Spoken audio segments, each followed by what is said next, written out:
여러분, 만약에 어떤 사람이 예수 믿는 나를 알고 나에게 예수님 좀 보여달라라고 말한다면 여러분들은 어떻게 하시겠습니까? 그분에 대해서 어떻게 설명하시겠습니까? 예수님을 믿으면, 아니면 믿으려면 이렇게 하고 저렇게 해야 하는 거라고 내가 알고 있는 모든 지식들, 그것들을 동원해서 이야기하시겠습니까? 아주 가끔요, 교회를 찾아오시는 분들이 있습니다. 그러니까 예배 시간에 찾아오는 게 아니라 평일날 이렇게 찾아오는 거죠. 예수님을 믿으려고 하는데 이 교회 목사님 좀 만나고 싶어요 라고 하는 거죠. 또는 전화를 해서 내가 지금 다닐 교회를 찾고 있는데 그 교회가 어떤 교회인지 좀 제가 듣고 싶습니다, 이렇게 문의를 합니다. 그래서 통화를 원하는 거죠. 교회에 제가 있으면 만나기도 하고 또 통화할 수 있는 여건이 되면 통화도 합니다. 그런데 지금까지 그렇게 해서 예수님을 믿고 신앙생활한 사람을 제 기억에는 없어요. 신앙생활 할 것 같으나 결과적으로는 교회에 그래서 나오시는 분들은 없더라고요. 그래서 그분들에게 저는 이렇게 이야기합니다. 주일날 교회에 와서 예배드리면 된다고요. 예배 시간은 몇 시인데 그때 오셔서 예배드리면 돼요. 이것이 전부예요. 예수님을 믿고자 하는 이들의 신앙의 시작은 예배드리면 되는 거지요. 예배드리면 되는 거예요. 내가 예배를 통해서 주님을 만나고 그 만남이 성사될 때, 아, 내가 이 교회를 다녀야 되겠구나. 그 주님과의 만남요, 그 주님을 느끼는 그 느낌요, 그것으로 믿는 자가 되는 겁니다. 앞서 말씀드린 어떤 사람이 예수님이 어디 있느냐, 또는 자신에게 예수님을 보여달라 말하면 어떻게 해야 하는가, 예수님에 대해서 설명하고 싶은 마음이 들 수도 있습니다. 그런데 그렇게 설명해서 교회에 다니는 사람은 없다는 사실이요. 할 수 있는 것이라면 예배 시간 알려주면서 혹시 예배 처음 드리러 나올 때 서먹할 수 있으면 내가 그 시간에 같이 동행해 드리겠습니다 하는 정도, 그래서 약속 시간 정하고 교회 와서 예배 드리는 정도지 그 이상은 어떻게 할 수 있는 게 아니에요. 이렇게 말씀드리는 것은 본문의 명절의 시작, 본문의 시작인데 명절에 예루살렘에 올라온 헬라인이 있지요, 소개되고 있습니다. 그들이 이제 예수님을 만나고 싶어해요. 얼마나 예수님에 대한 소문이 멀리 퍼져 있는지를 확인할 수 있는 그런 내용이기도 합니다. 그리고 빌립을 찾아가서 만나서 이 이야기를 합니다. 예수님에 대해서 많이 아는 거죠. 빌립이 예수님의 제자인 것도 아는 거 보니까 말이죠. 이때 빌립은 어떻게 했는지, 이때 빌립이 어떻게 행동했는지, 어떤 일을 했는지, 이게 너무너무 중요한 부분이에요. 헬라인이라고 하면 유대인과 전혀 관계없는 이들은 아니에요. 디아스포라라고 해서 이제 여러 가지 연유, 그러니까 로마에 의해서 정복당하거나 구약에 우리가 예루살렘 성전이 파괴됐을 때 막 뿔뿔이 흩어졌고 바벨론 포로로 잡혀가고 뭐 그랬을 때 고향을 떠나 조상들이 이주해서 다른 나라에 이방 땅에 가서 사는, 그러나 자기 아버지의 또 아버지 부모 그들이 유대인들이었기 때문에 그 유대 전통에 따라서 예루살렘에 이방인으로 이렇게 국적은 없지만 이렇게 찾아왔던 그런 사람들인 거예요. 그러니 전혀 관계없는 사람은 아니에요. 그러나 그들은 유대인으로 분류되는 게 아니라 헬라인으로 이렇게 표현되는 거죠. 보통 이제 이 헬라인들이 이제 이렇게 찾아온다면 이런 사람을 보면서 기뻐서 예수님 만나면요 이런 게 이러 있고요, 이런 것들이 너무너무 좋아요 하면서 예수님을 소개할 수도 있을 겁니다. 즉 교회에 다니면 이렇게 해야 되고 또 이런 일들이 벌어질 수 있고 좋은 것은 이거고 조심해야 될 것은 이거고 뭐 그렇게 설명하는 그런 내용들이죠. 그렇게 할 수 있는 거잖아요.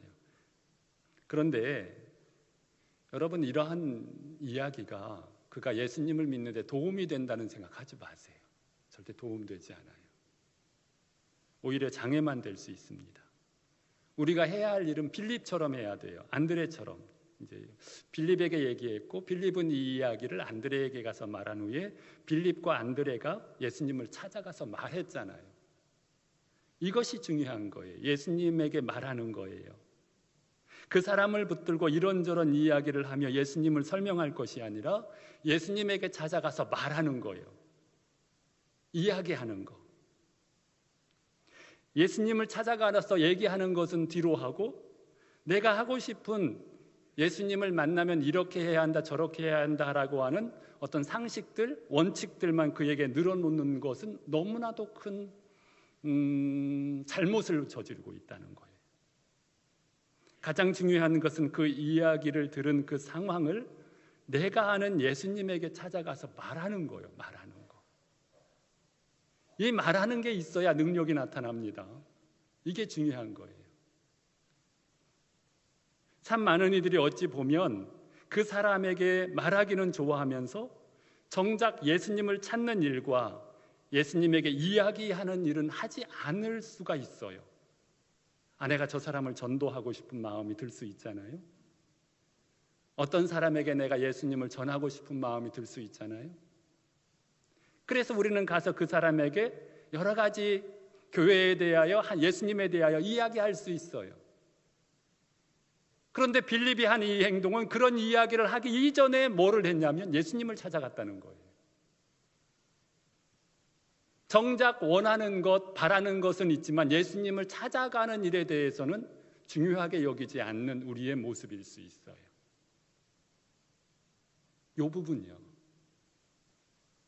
우리의 말의 능력, 나를 통해서 흘러가는 하나님의 역사는, 그리고 그 하나님이 변화시키는 그 근본된 것들의 능력은 예수님을 찾아가는 데 있거든요.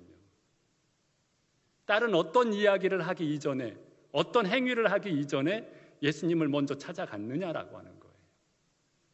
찾아와서 찾아간다는 게 어떤 의미인지 아시잖아요. 그분에게 진짜 얘기를 했느냐, 이것이 너무너무 중요한 거예요.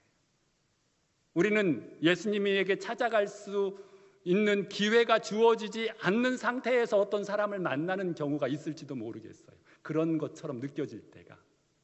그때도 나는 그 사람에게 무슨 얘기를 하기 이전에 나는 예수님을 찾아가 만나야 돼요. 걸어가면서도. 그 사람 앞에 10분 후에 만나기로 해서 우연히, 그럼 그 10분 동안만이라도 예수님에게 이야기하는 시간이 있어야 한다라고 하는 거예요. 이 예수님에게 이야기하는 시간을 가지지 않고 뭔가 내 힘으로 설득해보고 내 힘으로 뭔가 예수님에 대해서 내가 알고 있는 지식으로 설명하고 안 된다라는 거예요. 안 된다라는 거예요. 아무튼 이렇게 해서 예수님에게 얘기한 거, 이거 너무 중요하죠. 그랬을 때 예수님이 지금 뭐라고 말씀하시는가? 헬라인 몇 명이 찾아왔을 때 예수님이 에게 빌립과 안드레가 그들이 예수님을, 이 헬라인 몇 명이라고 하는 것은 헬라인들의 대표예요, 대표. 그러니까 엄청난 거죠, 사실은. 이 몇 명이 끝나는 게 아니에요. 그랬을 때 예수님은 어떻게 말씀하셨는가? 빌립과 안드레가 얘기했을 때. 오늘 말씀을 통해서 그걸 확인하시고 이거였구나라고 하는 사실이 우리의 삶에 확인되어지고 누려지기를 바랍니다. 첫째로 죽어야 산다라고 하는 거예요. 죽어야 산다라고 하는 거예요. 안드레와 빌립의 말을 들으신 예수님이 그들에게 하신 말씀이 무엇인지 우리가 확인하는데요. 헬라인 몇 명이 예수님을 보고자 한 이 상황에서 예수님은 참 엉뚱한 얘기를 하시는 것처럼 보이는 이 상황을 확인할 수 있어요. 자신의 죽음을 이야기합니다. 헬라인 몇 명이 보고자 합니다 했더니 자신의 죽음을 얘기해요. 자신이 죽어져야 한다라는 얘기예요. 죽어져야 한다. 우리 같으면 자신을 보고자 하는 헬라인 몇 명에게 관심을 갖고, 그래, 내가 그럼 그 사람 빨리 만나야지. 얼마나 좋은 기회예요? 예수님을 믿고자 하는 그들을 어떻게 하면 구원하여 예수님을 믿게 할 수 있을지, 어떻게 하면 저 헬라인 몇 명을 잘 이야기해서 나를 따르는, 나를 믿는 자가 되게 할지, 거기에 사실은 반응하는 것이 보편적인 상식일지 모르겠어요. 그런데 예수님은 그것과는 정 어울리지 않을 것 같은 이야기를 해요. 한 알의 밀알이 죽어져야 많은 열매를 맺는다, 이렇게 말씀하시는 거예요. 자신이 죽어져야 구원을 받는다는 사실을 얘기하는 거죠. 이게 너무 중요한 거예요, 이 부분이. 여러분, 우리의 삶에 열쇠는 여기에 있어요. 이 부분요. 열매를 맺는 방법요. 요즘은 주님을 향한 믿음의 열정이 많이 사라져가고 있습니다.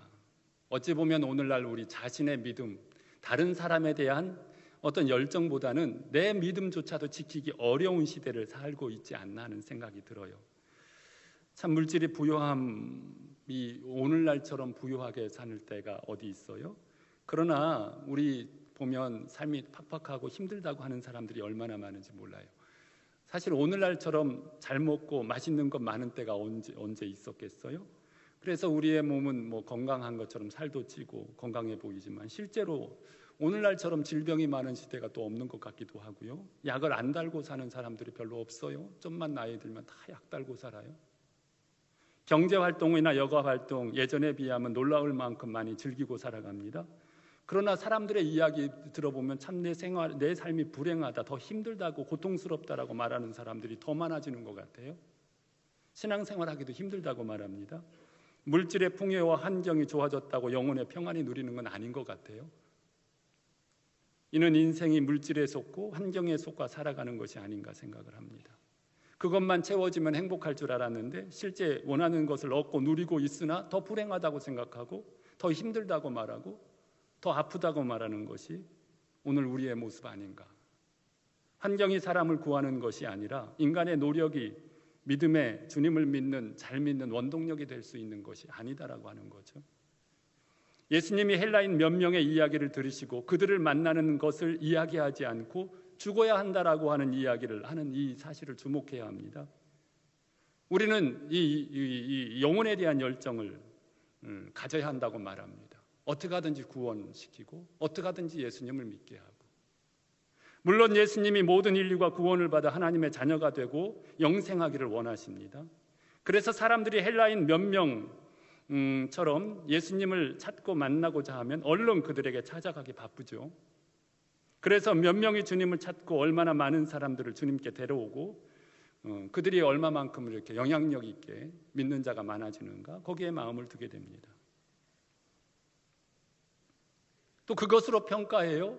그것으로 교회를 평가하고 그래서 만들어지는 재정적 어떠한 것들로 그 교회가 탄탄하다고 얘기하고 그렇게 말합니다. 그러나 우리가 정말 놓치지 말아야 할 것, 지금 주님이 말씀하시는 이 의도를 잊지 마셔야 돼요. 주님은 영혼을 향한 열정에 숨겨져 있는 정말 인간을 잘못된 길로 가게 하는 숨겨진 올무를 경계하라고 합니다. 바로 이 물량주의식 교회, 그런 관점에서 교회를 보는 것. 헬라인들이 예수님을 찾아와 엄청난 사건이 찾아와서 그들을 만나면 만들어질 교회의 미래를 생각해보면서 어찌 보면 상업주의적인 그 영적인 교회가, 하나님을 믿는 교회가 그것에 숨겨져 있는 그 올무에 덫에 걸릴 수 있다라고 하는 사실이에요. 근데 예수님이 이 상황에서 가지신 마음이 무엇인지를 우리는 절대 놓치면 안 됩니다. 바로 자신이 십자가에 죽는 것을 왜 여기서 얘기를 해요? 한 알의 밀이 되어서 죽어야 한다는 이 사실요. 이것은 헬라인들을 향한 열정, 즉 영혼을 향한 열정이 아니죠. 이거는 예수님께서 세워가려고 했던 것은 영혼을 향한 열정이 아니라 그리스도를 향한 열정, 성부 하나님을 향한 열정, 그 열정을 세워야 한다. 그 열정이 헬라인을 만나는 그 다음 차례가 돼야 된다 라고 하는 거예요. 그리스도를 향하여 가진 나의 열정이 한 알의 밀알이 되어 죽어지는 것으로 들여질 때 비로소 많은 열매를 맺게 된다라고 하는 이 사실, 요 부분요, 요 부분. 헬라인들을 찾아가 아무리 잘 설명하고 설득하고 노력해서 되는 일이 아니라, 그게 급한 게 아니라 그들을 어떻게 하면 예수를 따르는 주님의 제자가 되게 하기 위하여 노력하는 게 앞서서는 안 된다라고 하는 거예요. 그리고 그렇게 해서도 안 됩니다. 사실 되는 것처럼 보여도. 성도 여러분, 오늘 우리의 삶에, 우리 가정의 문제가 됐던 직장이나 삶의 어떤 형편의 상황들 속에서 우리가 어떤 자세를 가지고 그 상황을 극복하고 이겨나갈 수 있는 비결이 뭔지 확인하게 됩니다. 사실 예수 그리스도 우리 주님은 생명의 원천, 생명의 근원, 생수의 근원, 이 부분이 명확하고 분명하게 세워져야 한다라고 하는 거예요. 생명의 원천을 뒤로 하고 다른 어떠한 것으로 노력하고 설득해서 열매를 맺을 수 없다는 사실을 잊지 말라라고 하는 거죠. 얼마나 많은 사람들이요, 원천은 보지 않고 원천으로부터 흐르는 흐름인 그 흐름에 의하여 만들어진 결과만을 바라보고 정작 그 원천은 놓치고 살아가는 이런 신앙생활을 하는지 모르겠어요. 이 원리가 뭐예요? 한 알의 씨앗, 그 씨앗이 그대로 있는 한 어떤 열매도 맺을 수가 없어요. 예수님께서 그렇게 말씀하신 것은, 또 우리에게 그 말씀을 주시는 것은 그 원천, 생명의 근원, 그 부분이 내 안에 풍성하게 누려져야 그 다음 것들에 대한 기대를 할 수 있다라고 하는 거예요. 이 원리는 한 알의 씨앗이 그대로 있는 한 절대로 알 수 없는, 절대로 깨달을 수 없는, 경험할 수 없는 원리입니다. 오직 땅에 떨어져 죽어야만 알 수 있는 하나님의 비밀이죠. 하나님 앞에서 우리를 평가하는 기준은 헬라인을 만나서 그 헬라인을 어떻게 설득해서 데려오고 오느냐, 그것에 의하여 평가되는 것이 아니라 나의 미랄의 기준, 미랄인 내가 어떤 상태인가, 그것으로 우리는 평가되는 거예요. 헬라인 몇 명을 통해서 들어오는 그 사람에 의하여 내가 평가되는 게 아니라 너 설득 잘했어, 너 얘기 잘했어, 저들을 잘 인도했어, 그거에 의하여 내가 평가되는 게 아니라 하나님께서 허락하신 이 생명이, 한 알의 미랄이 어떤 상태에 있는가, 그거에 의하여 우리를 평가하신다는 거.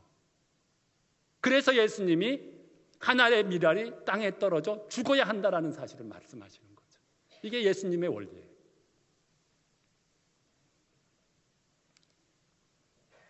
들판을 돌아보면 곡식들이 무르익어 갑니다. 이제 얼마 안 있으면 또 추수하게 될 거예요. 여러분, 곡식을 모으는 이유가 무엇입니까? 여러분 여기 지금 오늘 다 예배하는데 아침 식사하고들 오셨을 겁니다. 때로는 빵을 드시고 오시기도 하고, 때로는 다른 것들로 대체하기도 하고, 오늘 따르는 밥을 먹기도 했을 거예요. 어떤 분은 또 안 먹고 오셨을지도 모르겠습니다만, 여러분, 한 알의 미랄을 농부가 모으는 이유는 곳간에 채워두기 위해서 모으는 게 아니라, 곳간에 채워두기 위해서 채우는 게 아니라, 여러 과정을 거쳐서 음식에 되게 하기 위해서 모으는 거잖아요. 그것을 가공을 해서 뭐 보정을 하든지 가루를 빻든지 가공을 해서 그것으로 먹어야 내 힘이 되는 거죠. 음식이 돼야 생명을 살리잖아요. 내가 어떻게 죽어지느냐는 생명을 살리는 근본 그 시작이 되는 거죠. 우리 주님은 그렇게 역사하십니다. 이 원리를 놓치지 않고 왜 한 알의 밀알이 땅에 떨어져 죽어야 한다는 이야기를 먼저 하셨는지를 오늘 우리가 살아가는 삶의 방식으로 세워가시는 은혜가 있기를 바랍니다. 둘째는 섬기는 자가 되십시오. 섬김을 다른 말로 하면 봉사라고도 해요. 많은 그리스도인들은 이것을 뭔가를 하는 것으로 생각해요. 뭔가를 하는 것, 뭔가 하는 것. 그런데 본문은 섬김, 봉사를 하는 것 이전에 자세에 대해서 말합니다. 자세가 봉사의 시작이다 라고 합니다. 섬김의 시작이다. 자세. 먼저는 예수님은 하나님이시지만 우리를 섬기기 위해서 이 땅에 오셨습니다. 그 섬김의 절정은 십자가잖아요. 우리가 잘 아는 대로. 이는 사실 성부 하나님이 원하시는 대로 자신을 내어 맡겨드리는 거예요. 그러면서 예수님은 자신을 믿는 자는 주님을 섬기는 자가 되어야 한다고 말합니다. 그럼 어떻게 해야 섬기는 것인지 오늘 본문은 아주 명확하게 말씀하십니다. 사람이 나를 섬기려면 어떻게 해야 된다? 나를 따르라. 안 따르고 섬기는 건 섬기는 게 아니다. 많은 일로 화려하게 참 많은 일로 하는 것처럼 보이지만 그건 섬기는 게 아니다. 섬기는 것은 따르는 거다. 누구를? 예수님을. 그러면서 하시는 말씀이 나 있는 곳에 나를 섬기는 자도 있으리라. 너무 중요하잖아요. 이게 섬김이라는 거예요. 예수님을 따르는 것을 말씀하십니다. 예수님을 따르는 것이 예수님을 섬기는 것이다라고 하는 거예요. 그럼 예수님을 따르는데 우리는 어떤 자세가 필요할까요? 여러분, 만약 우리가 예수님 한번 저한테 설명해 보세요. 제가 주님을 따르고자 하는데 제가 이해를 못 하겠어요. 제가 저를 이해시키면 제가 주님을 잘 따를게요. 저한테 설명 좀 해보세요. 그렇게 해서 따를 수 있을까? 그러면 내가 하나님이죠, 그렇죠? 내 마음에 이해가 되면 따르고 이해가 되지 않으면 안 따르고. 예수님을 따른다라고 하는 것이 어떤 의미인지 예수님은 우리에게 설명하지 않아요. 정말 설명하지 않아요. 강요하지도 않아요. 제자들이 어느 날 얘기했어요. 예수님에게. 우리가 어떻게 해야 하나님의 일을 할 수 있습니까? 이렇게 하는 거야 라고 하지 않아요. 나를 믿으라고 해요. 나를 믿으라. 어떤 의미인지 아시죠? 예수님에 대해서 믿는 게 아니라 예수님을 믿는 거, 이거 다른 거라고 그랬어요. 분명히. 어떤 사람은 예수님에 대해서 믿는 것을 예수님을 믿는 거라고 얘기하죠. 그러나 성경은 예수님을 믿는 것과 예수님에 대해서 믿는 것은 다른 거예요. 오늘 본문에 예수님을 믿는다라고 하는 것은 나를 따른다는 것은 그냥 막연한 게 아니라 그분과 내가 함께 가는 거죠. 그가 있는 곳, 내가 있는 곳에 그가 있고 그가 있는 곳에 내가 있게 하는 거. 이게 예수님을 따르는 거고 믿는 거예요.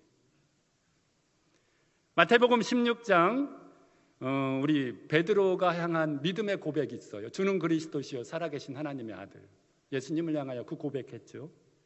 이 이야기를 들은 예수님은 베드로에게 얘기합니다. 내가 복되도다 라고 말합니다. 그리고 덧붙여서 하는 얘기가 너가 그렇게 말할 수 있는 것, 네가 그런 생각을 할 수 있는 것은 너에게서 나온 생각이 아니라 하늘에 계신 내 아버지께서 너에게 주신 거다 라고 얘기하고, 그리고 이 반석 위에 내가 교회를 세우리라.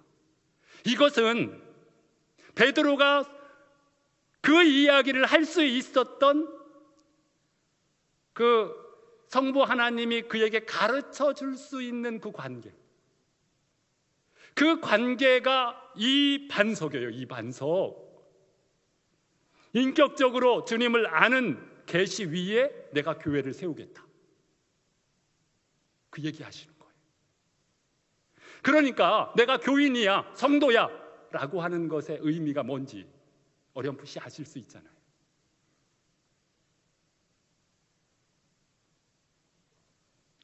베드로가 가졌던 그 관계의 교회를 세우겠다. 여러분에게 예수님은 어떤 분입니까? 여러분 예수님을 섬기고 계십니까? 나는 섬김의 삶을 살고 계십니까? 그곳에 주님이 계실 때 그게 섬김이고 봉사고 헌신이죠. 거기 주님이 계시는 것을 놓쳐버리면 그건 봉사가 아니고 섬김도 아니고 하나님의 일을 하는 것 같지만 나와 너와는 상관이 없다라고 나는 너 모르겠어. 네가 누군지 모르겠다니까. 그렇게 얘기하실 수도 있는 거잖아요. 제 얘기가 아니라 성경 예수님의 얘기잖아요. 오늘 말씀 그렇게 말씀하셔요. 나를 섬기면 내 아버지께서 그를 귀히 여기시리라. 이 섬기는 자에 대해서는, 그 섬기는 자가 살아가는 삶에 대해서는 누가 책임진다? 아버지께서. 남편을 어떻게 대할지, 아내를 어떻게 대할지, 자녀를 어떻게 대할지, 내 직장을 내가 어떻게 살아가야 할지, 교회에서 내가 사역을 어떻게 감당해야 될지, 내가 예배를 드릴 때는 어떻게 예배를 드려야 될지, 기도할 때는 어떻게 기도해야 될지 답이 다 나온 거예요. 섬기는 자로 기도해야 하고, 섬기는 자로 예배해야 되고, 섬기는 자로 직장 생활해야 되고, 섬기는 자로 아내와 남편과 자녀를 대해야 되고. 그때 뭐라고 말씀하세요? 내가 그를 귀히 여기겠다. 아버지께서. 그래야 하나님의 보장이 있는 거죠. 이 사실을 절대로 놓치지 않는, 귀히 여김을 받는 우리 모두가 되시기를 바랍니다. 셋째로, 상황 가운데 자신을 용납하며 사십시오. 앞달락에서 한 알의 밀알에 죽어져야 한다는 말씀하셨어요. 이게 헬라인을 구원할 수 있는 방법이다. 이 죽음이 먼저. 왜? 생명의 원천이 내 안에 흘러가야 내가 그를 만날 때 나를 통해서 그 생명이 흘러가니까. 근데 내 생명의 원천을 내가 놓쳐버리고 가서 그 사람을 어떻게 하든지 설득하려고 하면 그건 실패한다. 안 된다 그건. 그 얘기를 하셨고, 또 섬기는 자가 뭔가, 섬긴다는 게 뭔가. 그런데 이런 말씀을 하시는 것은 사실 예수님이 지금 가시는 그 걸음걸음이에요, 사실. 아, 이것이 섬김이고 이것이 생명을 살리는 방법이고 그 삶을 살아가시잖아요. 바로 십자가의 길이죠. 이 예수님이 이제 오늘 27절 말씀은 그 십자가가 아주 가까이 왔다는 것. 이틀 후인가요? 하루 후인가요? 이제 바로 이제 제자들 발 씻기고 예수님 십자가 잡혀서 이제 신문 받고 십자가에 못 박혀 죽으시잖아요. 다 왔어요, 거의 끝까지. 지금 그걸 염두에 두고 이 말씀하신 거예요. 지금 내 마음이 괴로우니 무슨 말을 하리요? 아버지여 나를 구원하여 이때를 면하게 하여 주옵소서. 그러나 내가 이를 위하여 이때에 왔나이다. 이렇게 말씀하세요. 이 말씀은 여러분 기도의 내용 잘 생각하셔야 돼요. 아, 우리 기도 이렇게 하는 거구나. 이렇게 해야 되는 거구나 라는 사실이요. 뭐냐면 이 문제를 피하게 해달라고 기도하지 않습니다. 내용을 보면요. 이 부분을 주목하셔야 돼요. 예수님이 기도하신 것은 이때를 면하게 해달라는 얘기가 아니라 예수님이 기도한 골자는 구원하여 달라는 거예요. 구원하여 달라. 이때를 내게서 피해가게 해달라고 하거나 막아달라는 게 아니라 나를 그때에서 구원해 달라고 하는 거예요. 구원해 주세요 라고 하는 거예요. 십자가를 지지 않게 해달라는 것이 절대 아닙니다. 이런 일이 일어나지 않게 해달라고 기도하는 것이 아닙니다. 이 부분이죠. 우리는 삶을 대할 때에 이런 일이 일어나지 않게 해달라고 기도하는 것이 아마도 다반사가 아닌가 생각을 합니다.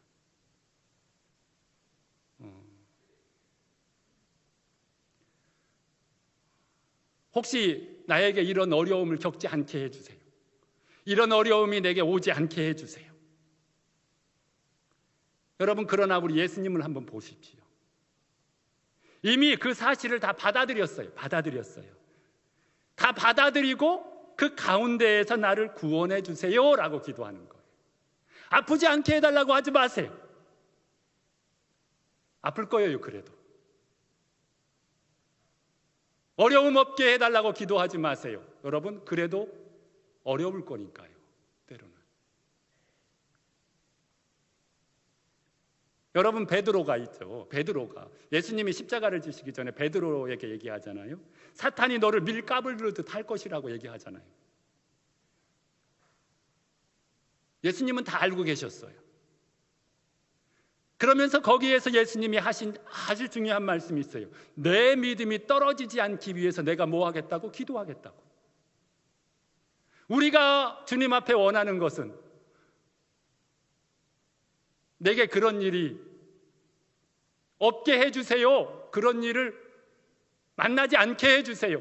그런 어려움에 처하지 않게 해주세요라고 기도하지. 그렇게 기도하고 싶잖아요.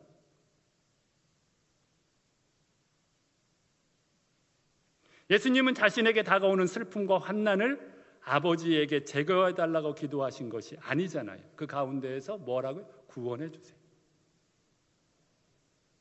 예수님을 믿으니까 고통이 없을 거라고 생각하세요? 나 예수님을 잘 믿을 거니까 슬픔이 안 올 거라고 생각하세요? 없었으면 좋겠다고 말하세요?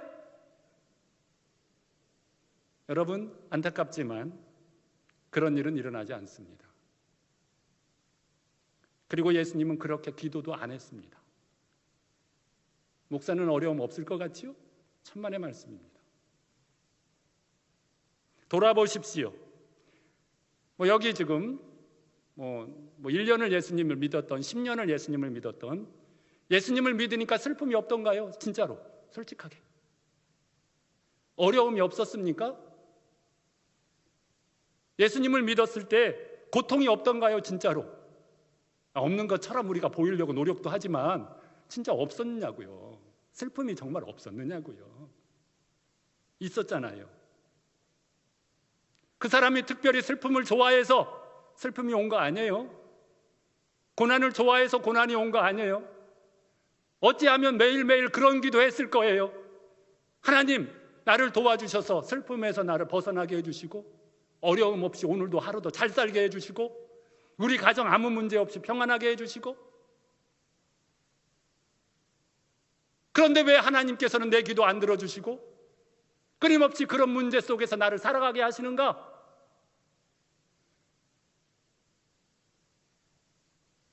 원치 않아도, 예수님을 안 믿어도, 예수님을 믿어도 그것은 내게 다가옵니다.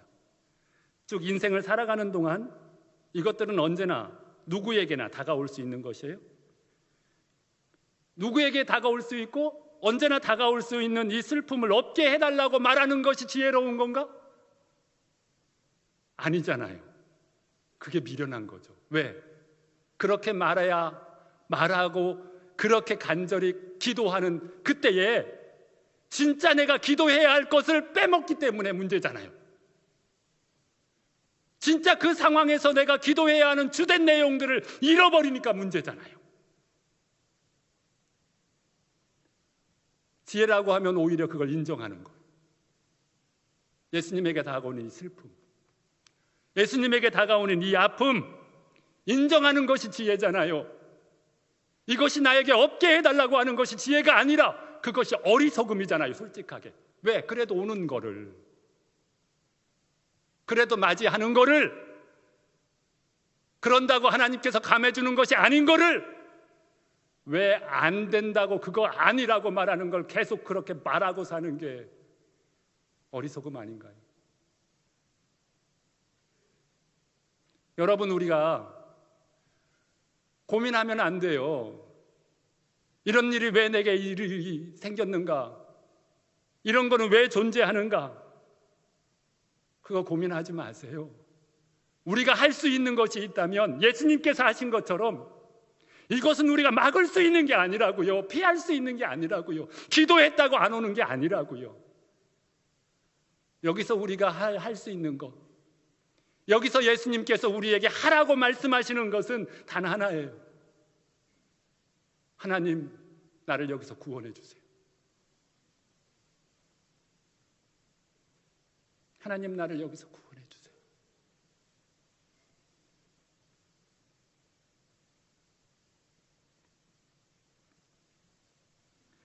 여러분, 똑같이 이렇게 슬픔과 고통이 옵니다. 이 상황 속에서 어떤 사람은 그 상황 속에서 멸망의 길로 갑니다.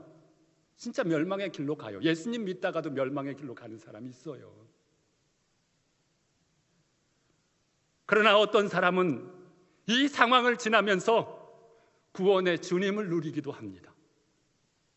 우리가 구원해 달라고 하는 것은 이 상황을 피하고자 하는 것이 아니라 그 상황 속에서 나는 주님의 구원을 맛보기를 원하고 주님의 구원을 누리기를 원하고 주님의 손길을 나는 그 상황 속에서도 간절히 기도하고 기대하고 살아가는 것.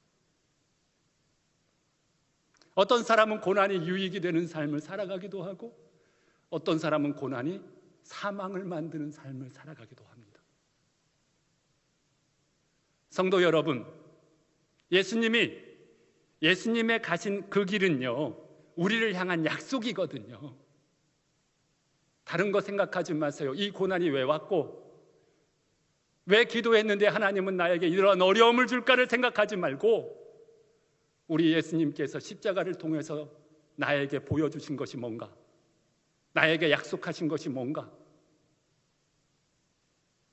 그리고 그 예수를 나를 구원해 주세요 하며 그 슬픔과 고통 속으로 자신을 몰아넣은 예수님에 대하여 성부 하나님께서 예수님을 어떻게 대우하시고 결국은 어떻게 만들어셨는지를 주목하세요. 그분이 십자가를 통해서 나를 얼마나 사랑한다고 고백하고 계신지, 내가 너를 얼마나 사랑하는지 알아? 그 사랑이 뭔지를 먼저 가신 그 주님을 보면서 놓치지 않았으면 좋겠고요. 성부 하나님은 그를 지극히 높여 모든 이름 위에 뛰어난 이름이 되게 하시고 모든 만물을 그에게 굴복시키셨어요. 성도 여러분, 우리가 누릴, 지금 나는 이걸 모르겠어요. 도대체 왜 나에게 이러한 일이 벌어지고 있는지.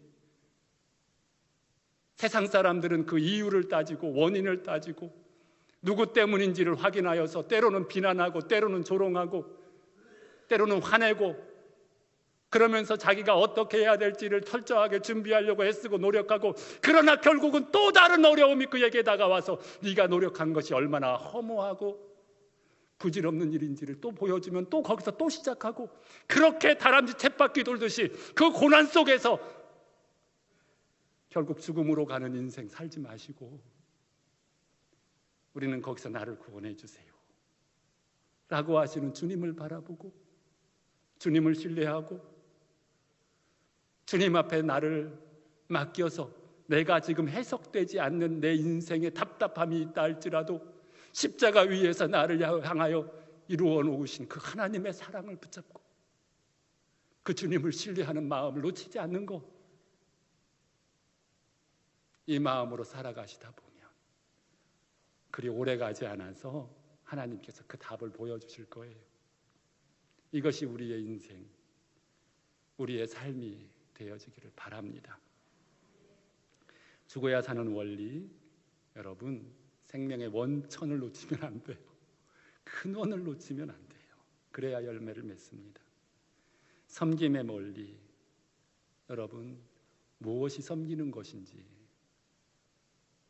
나를 따르는 것, 나 있는 곳에 네가 있고 너 있는 곳에 내가 있을 수 있는 이게 섬김의 근본이다. 이걸 놓쳐버리면 나 너 몰라, 네가 내일 했어?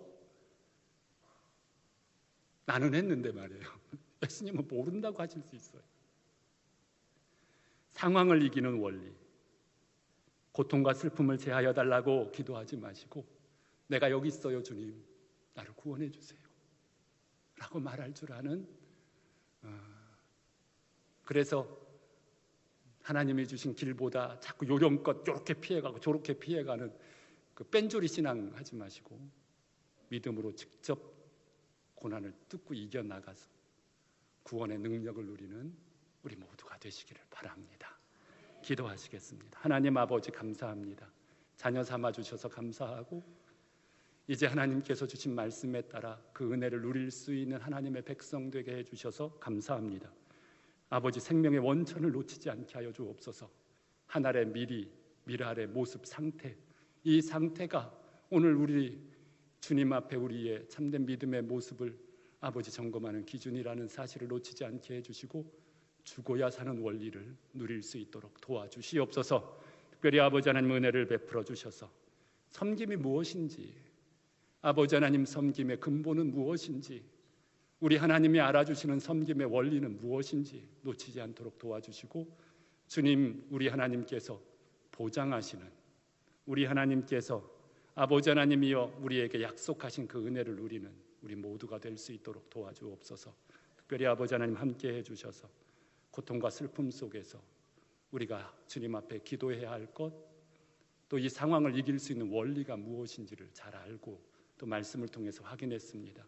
한 주간 살아가는 동안 놓치지 않게 해주시고 아버지 하나님, 주님께서 택한 주의 백성들을 향한 이 엄청난 은혜를 우리가 맛보며 살 수 있도록 도와주옵소서. 감사드리오며 예수님의 이름으로 기도드립니다. 아멘.